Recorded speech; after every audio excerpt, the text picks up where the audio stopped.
KPM.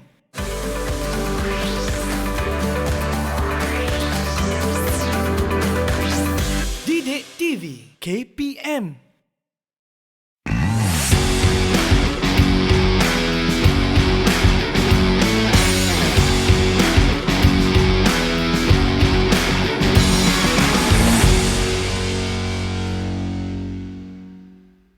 Hai semua, Assalamualaikum warahmatullahi wabarakatuh dan salam sejahtera.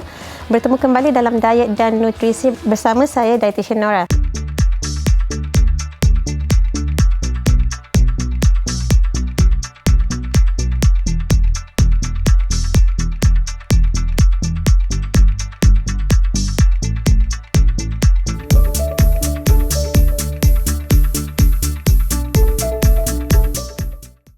Untuk hari ini kita akan pergi kepada pemakanan spesifik bagi sukan yang seterusnya, iaitu masih sukan olahraga tetapi dalam acara yang berbeza.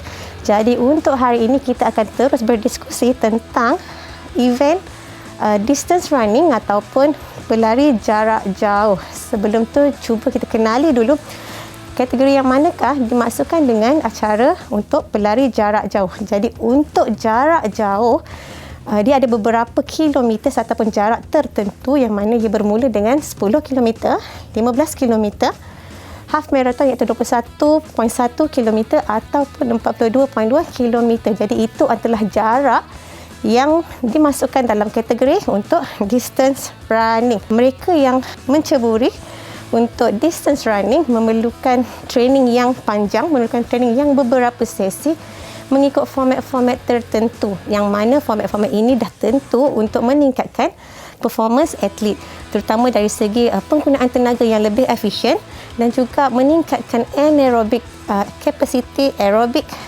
endurance dan juga kelajuan atlet itu sendiri. Secara amnya bagi fizikal untuk distance running ataupun pelari jarak jauh ini, mereka memerlukan tubuh yang sedikit kecil dan compact, yang mana dah tentu ia memerlukan lemak tubuh yang memang sememangnya rendah berbanding dengan atlet-atlet yang lain. Dan selain daripada itu, dari segi jisim otot kita tekankan untuk ada low muscularity, especially bahagian atas badan atlet tersebut. Itu antara kriteria yang perlu ada bagi atlet yang menceburi distance running sama ada 10, 15, half marathon ataupun full marathon.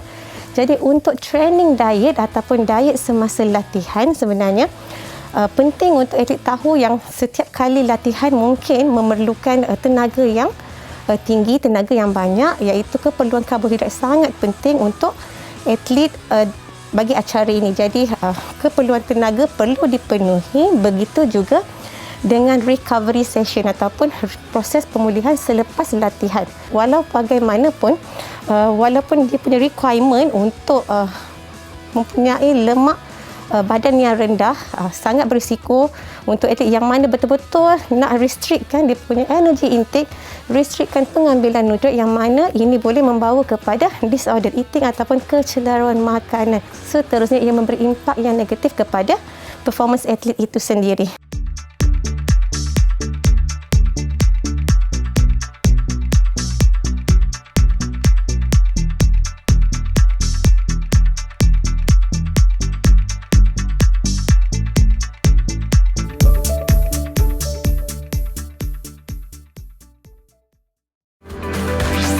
Didik TV KPM.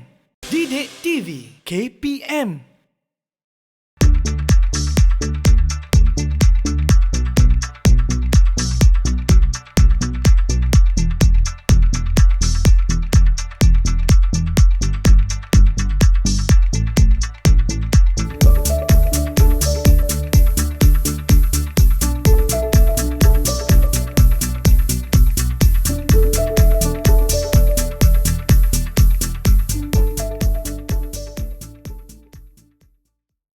Seterusnya kita akan lihat pula strategi pemakanan ataupun training diet untuk sukan distance running.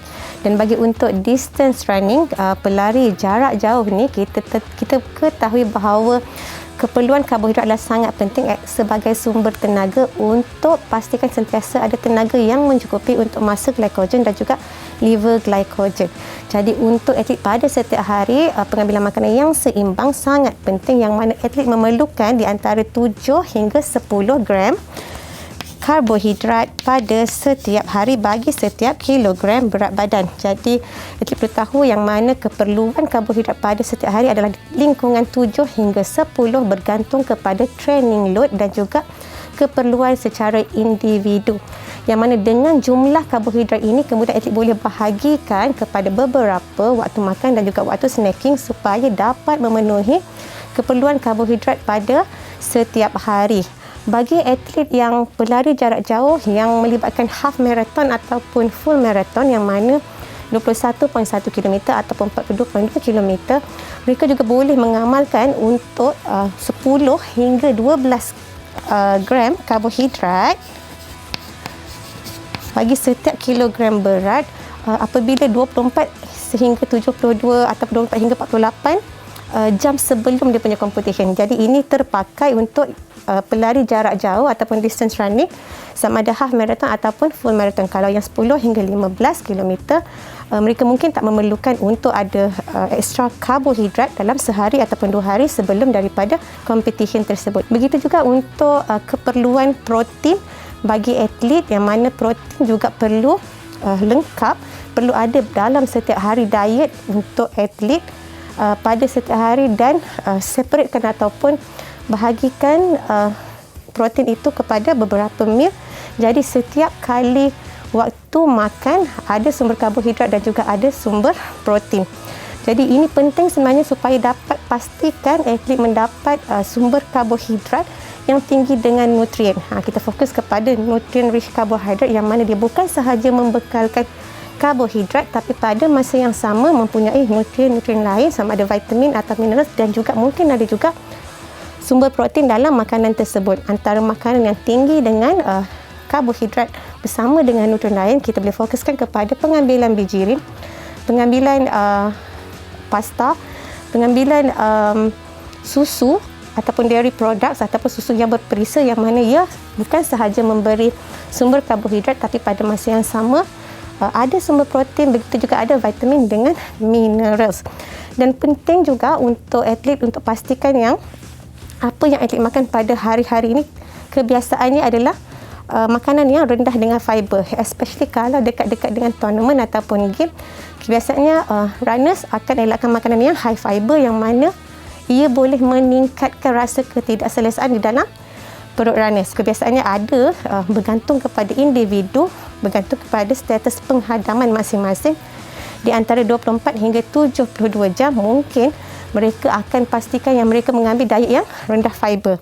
Apakah yang dimaksudkan dengan diet yang rendah fiber? Kebiasaannya fiber ataupun serat yang kita perlukan di antara 20 hingga 30 gram serat pada setiap hari. Itulah untuk normal people, untuk kita setiap hari kita kena pastikan kita ada 20 hingga 30 gram serat pada setiap hari. Tetapi untuk runners, untuk hari-hari tertentu dekat-dekat dengan game ataupun pada hari game, dia kena pastikan fiber ataupun serat yang diambil hanyalah kurang daripada 10 gram. Kenapa? Dia nak elakkan ada lebihan ataupun lebihan makanan di dalam usus yang mana boleh mengganggu dia punya performance sewaktu dia compete. Untuk competition, pastikan makanan yang diambil adalah makanan yang diambil pada hari latihan, yang mana dia dijadikan sebagai satu contoh ataupun kita try and error that food semasa sesi latihan untuk diguna pakai semasa sesi competition itu nanti.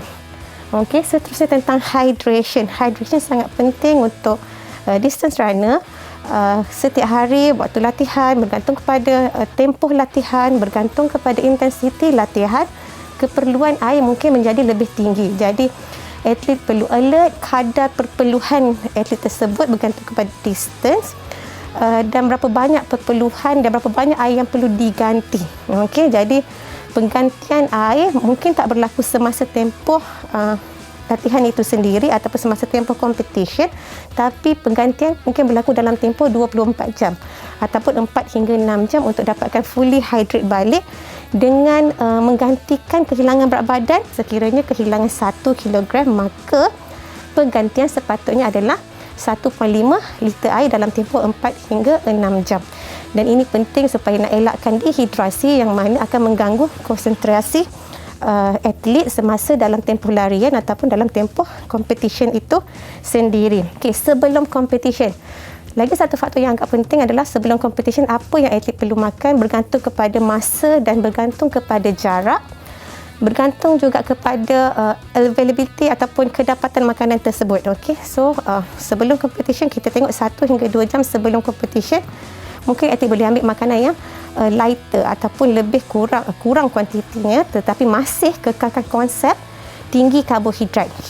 Tinggi karbohidrat, rendah dengan lemak, rendah dengan fiber, yang mana kedua-dua makanan ini akan mengganggu sistem penghadaman. Jadi 1 hingga 2 jam sebelum competition disarankan atlet untuk refill balik, adakan energi dalam bentuk solid food ataupun dalam bentuk liquid, bergantung kepada toleration atlet pada masa tersebut.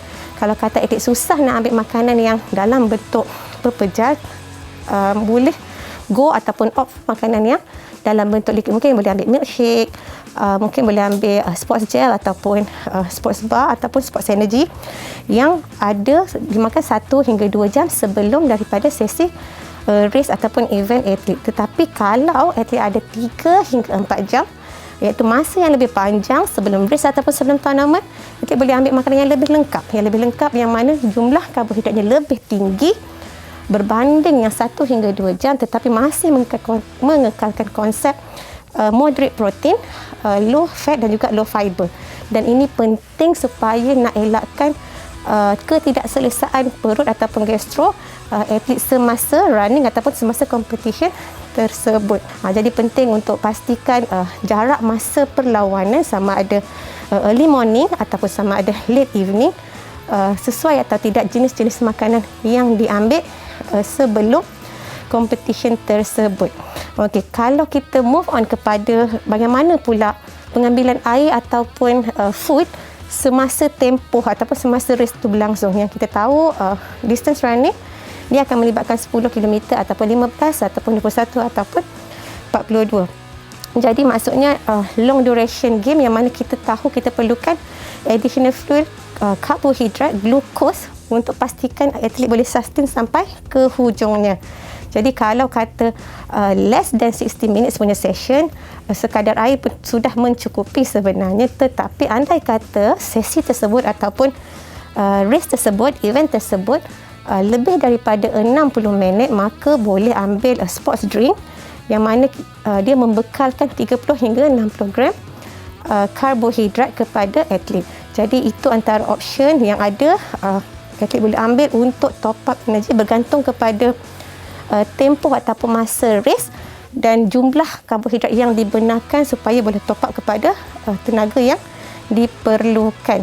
Untuk yang half marathon dan full marathon juga, kadang-kadang sukan ini kita kena tahu yang dia ada beberapa pit stop. Jadi bergantung kepada pit stop dan apa yang disediakan oleh pit stop, atlet juga boleh refillkan tenaga dalam tempoh tersebut untuk dapatkan kembali tenaga yang mencukupi. Jadi penting untuk ada perancangan dan tahu plan sumber karbohidrat yang sesuai untuk atlet dan juga sumber air yang ada dalam tempoh competition supaya atlet boleh sentiasa bertenaga dan kekalkan prestasi sehingga ke hujung competition.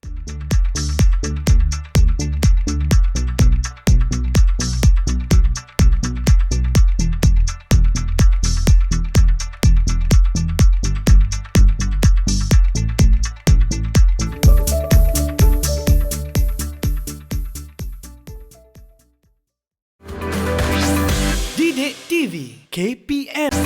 Didik TV KPM.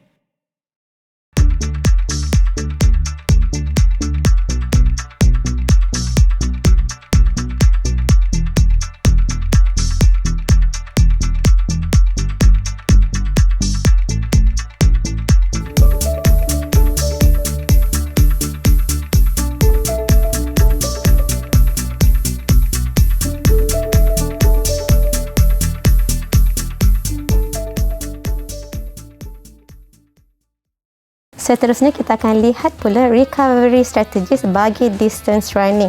Dan untuk distance running, recovery adalah sangat penting untuk memastikan tenaga yang ada sentiasa berpanjangan dan juga keperluan air yang mencukupi.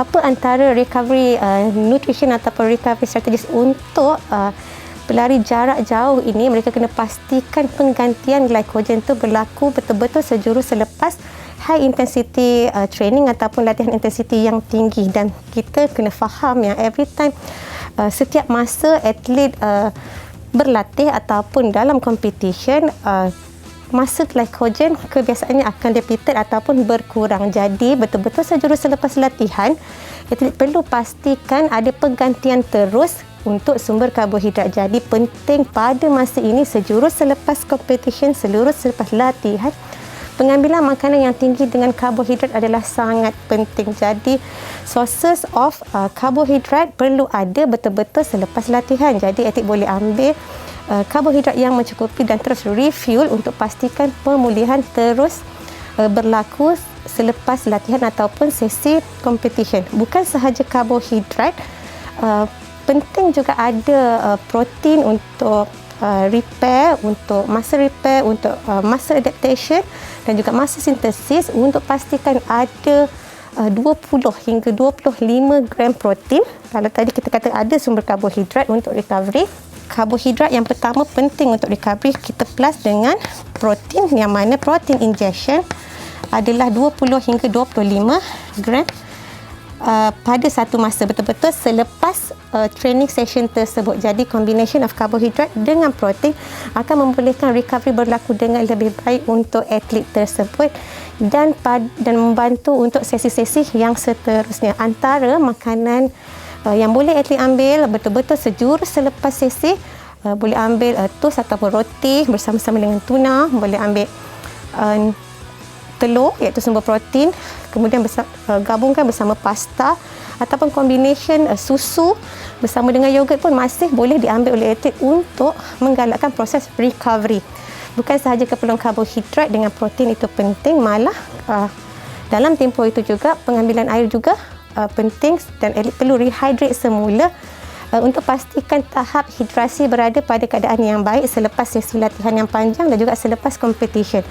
Jadi sejurus selepas competition, pastikan ada recovery plan, ada menu, ada makanan yang disediakan untuk membolehkan recovery ini start betul-betul selepas daripada sesi tersebut. Seterusnya antara lagi isu-isu lain ataupun keadaan lain untuk atlet, tips-tips lain yang boleh atlet amalkan untuk lebih organize dengan menyediakan makanan yang sesuai, dengan pastikan masa yang ada dan juga praktis. Jadi praktis ni adalah praktis makanan-makanan yang boleh diambil dalam tempoh tersebut. Jadi kalau kata untuk recovery, makanan bagaimana yang lebih sesuai untuk atlet, dan atlet dah pun cuba makanan tersebut pada hari-hari sebelumnya. Jadi bila hari kejadian ataupun hari competition, atlet tak ada masalah discomfort ataupun tak ada masalah lain yang menyebabkan atlet tidak selesa untuk mengambil makanan-makanan tersebut. Dan antara isu lain juga untuk distance runner, kalau atlet perempuan, kita selalu akan lihat masalah rendah iron ataupun rendah zat besi. Ini commonly berlaku di kalangan atlet wanita, yang mana ia disebabkan oleh kehilangan zat besi yang tinggi disebabkan oleh menstrual dan lain-lain faktor, ataupun disebabkan oleh pengambilan diet yang tidak mencukupi. Sedangkan kita memang tahu zat besi sangat penting untuk hemoglobin dan juga untuk mengelakkan fatigue ataupun keletihan dan kelesuan. Jadi untuk elakkan fatigue ataupun kelesuan bagi atlet distance runner, especially women, kita ada beberapa steps ataupun idea untuk pastikan pengambilan zat besi dalam paras yang mencukupi bagi atlet. Antara tips yang pertama, atlet boleh amalkan untuk mengambil lean meat 3 hingga 5 hari dalam seminggu. Kemudian mengambil makanan yang tinggi air bersama dengan vitamin C untuk meningkatkan absorption of zat besi. Elakkan mengambil makanan yang tinggi air bersama dengan susu ataupun phytates yang mana melambatkan penyerapan zat besi.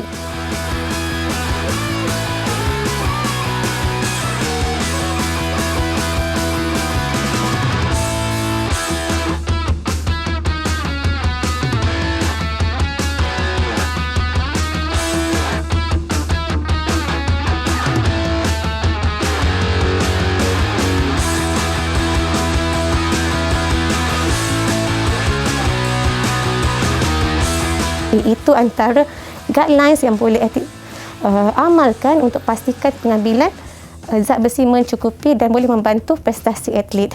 Jadi, atlet perlu amalkan makanan yang seimbang pada setiap hari untuk kekalkan prestasi yang tinggi semasa latihan dan juga semasa competition. Jumpa lagi dalam Diet dan Nutrisi episod yang lain.